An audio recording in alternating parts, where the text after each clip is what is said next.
Ay.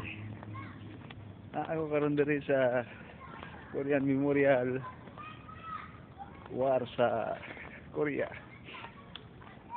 Kini ang ilahang mga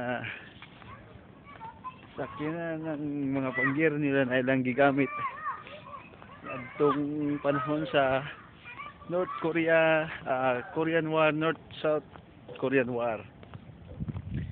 So ang mga missile na ilang gigamit. Ang kaayuhan sa lahat dire kang ilahang kuan mapangamit na itong una naka-preserve, hindi katulad sa atin. Ito yung mga tangke di Jira. Ayan, kagandahan dito sa kanila, naka-preserve yung mga panlaban nila, hindi katulad sa atin walang ka-preserve. So mga panlaban nila yan. Yan yung mga ang tiligira na maliliit, kanyon, isay,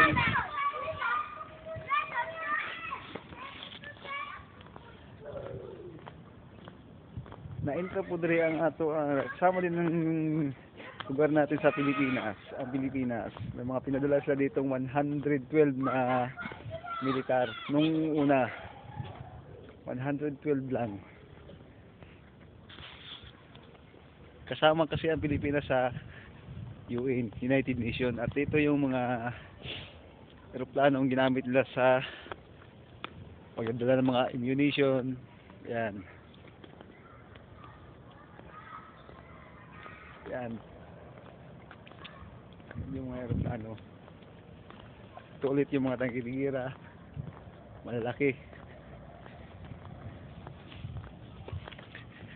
Maraming masa ang sumali dito sa karaang North-South Korean War.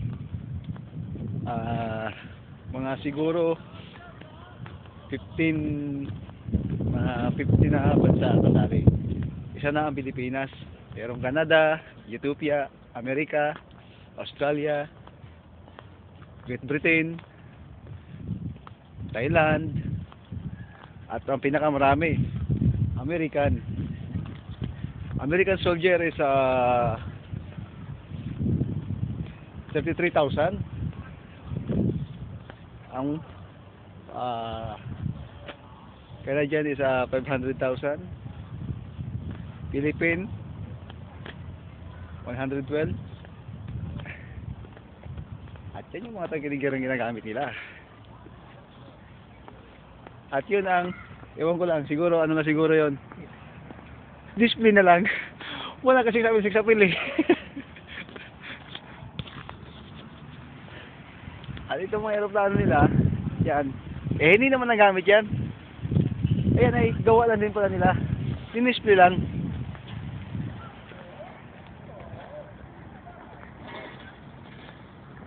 At yung aeroplanong yun, yun ang nagbabagsak ng bomba. Pinakamalaki. At yung mga taong yan, ewan ko taga saan yan.